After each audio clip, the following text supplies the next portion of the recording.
அஸ்ஸலாமு அலைக்கும் வரஹ்மத்துல்லாஹி தஆலா பரகாத்துஹு.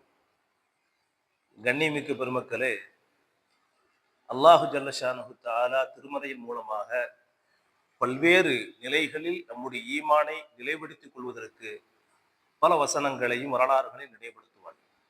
அப்படி ஒரு வசனம், அல்லதீ ஹலக்கல் மௌத்த வல் ஹயாத்த லியப்லுவக்கும் ஐயுக்கும் அஹ்ஸனு அமலா. நிச்சயமாக மரணத்தையும் வாழ்வையும் படைத்தது ஐயுக்கும் அஹ்ஸனு அமலா, உங்களில் அமல்களில் யார் சிறந்தவர்கள் என்பதை சோதிப்பதற்காக வேண்டியே நாம் படைத்திருக்கிறோம் என்பதாக சொல்லுகிறார். ஆக கொடுக்கப்பட்ட இந்த வாழ்க்கையானது நாம் நல்லறங்களின் மூலமாக இறைவனிடத்திலே சமர்ப்பிப்பதற்காக வேண்டியே கொடுக்கப்பட்டிருக்கிறது என்பதனை நினைவில் வைத்துக் கொள்ள வேண்டும் என்று இந்த வசனம் அறைகூறி விடுகிறது.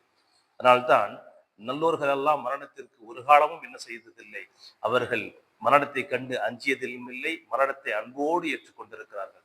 இப்ராஹிம் அலைஹிஸ்ஸலாம் அவர்களுடைய உயிரை கைப்பற்றுவதற்காக இஸ்ராயல் அலைஹிஸ்ஸலாம் அவர்கள் வருகிறார்கள். அல்லாஹ்வுடைய வார்த்தையை சுமந்து கொண்டு வருகிறார்கள்.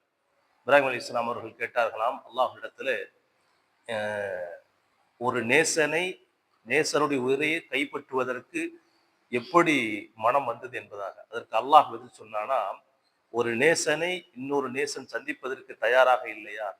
ஏன் இல்லை, உடனே நான் தயாராக இருக்கிறேன் என்பதாக நபீனா இப்ராஹிம் அலைஹிஸ்ஸலாம் அவர்கள் சொன்னார்கள் என்ற செய்தி வரலாற்று ஆசிரியர்கள் நினைவுபடுத்துவார்கள். அதே போன்று மரணம் என்பது நல்லடியார்களுக்கு, அல்லாஹ்வை பயந்து ஹலாலான முறையில் வாழ்க்கையை வாழ்ந்தவர்களுக்கு, இஸ்லாமிய அந்த தூய்மையான வாழ்க்கையை வாழ்ந்தவர்களுக்கு பெருமானார் ஸல்லல்லாஹு அலைஹி வஸல்லம் சொன்னார்கள், ஈமான் கொண்டவர்களுக்கு மரணம் என்பது ஒரு சிறந்த அன்பளிப்பாகும். அப்துல்லாஹ் இப்னு அம்ர் ரலியல்லாஹு தஆலா அன்ஹு அவர்கள் அறிவிக்கின்றார்கள்.